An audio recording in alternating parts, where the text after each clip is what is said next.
Как выбрать психолога? В этом видео я дам вам пару простых рекомендаций, которым я следую сама, к которым я пришла путем своего опыта.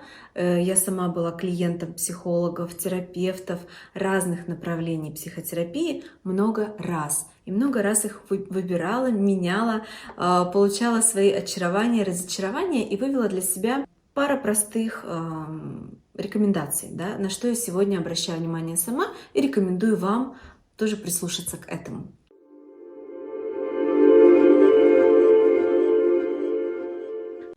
Первый момент. Обратите внимание, насколько психолог сам успешен в той сфере жизни, в которой у вас есть трудности и в которой вы хотите подрасти, решить какие-то свои проблемы. К примеру, если у вас проблемы в отношениях с мужчиной, то лучше выбирать себе в психологе женщину, у которой в браке хорошие, счастливые отношения.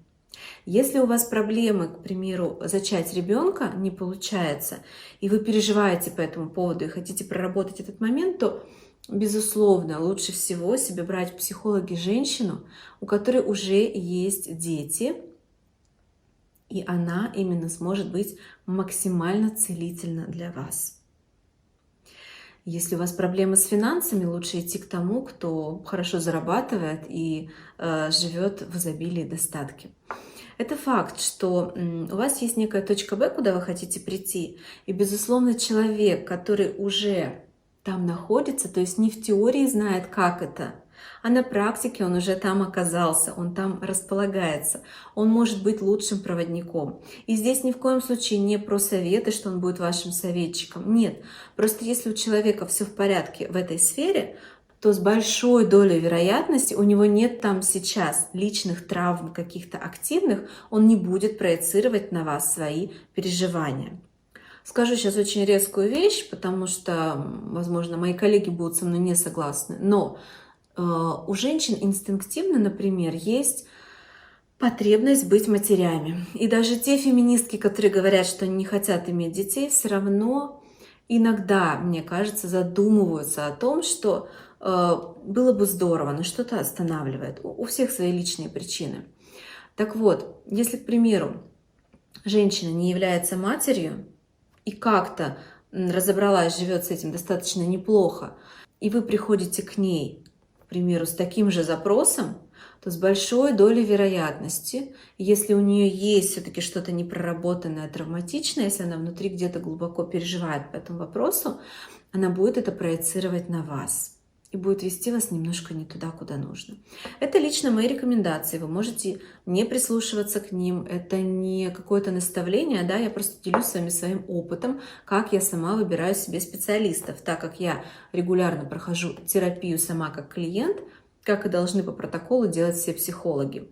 Соответственно, сама постоянно нахожусь в роли клиента, меняю терапевтов, у меня были свои очарования, разочарования, и вот так я пришла к этому простому совету, естественно, выбирать тех, кто на ступеньку выше в моих слабых сферах жизни. И второй важный момент, который, возможно, будет вам полезен. Я бы рекомендовала все-таки выбрать себе в психологи человека, который вам приятен, к которому вас немножко тянет. То есть он должен быть вам интересен и приятен не только как специалист в своей сфере профессиональной, но и как личность.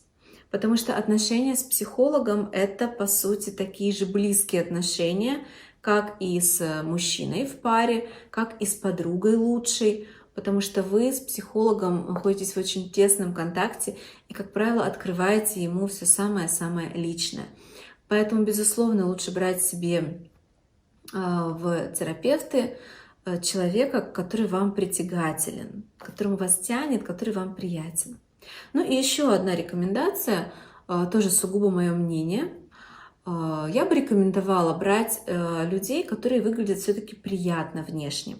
Внешность – это отражение, всегда это отражение того, что у нас внутри. Я здесь ни в коем случае не имею в виду какие-то каноны красоты, нет. Я имею в виду именно чистоплотность, ухоженность и здоровый внешний вид. Однажды меня в Инстаграме забанили за фразу, что жир – это хранилище травм и обид. Но это факт.